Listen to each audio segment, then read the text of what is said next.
This is a 1979 Harley Davidson Ironhead Sportster.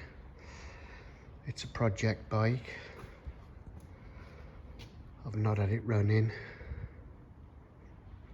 It's kickstart only.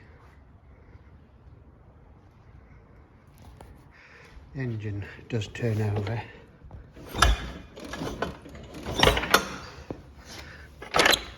Kickstart slips a bit, doesn't always engage.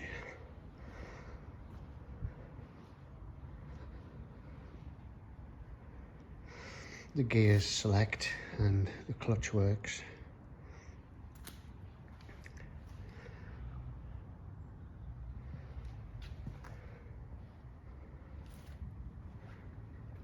The brakes don't work on it.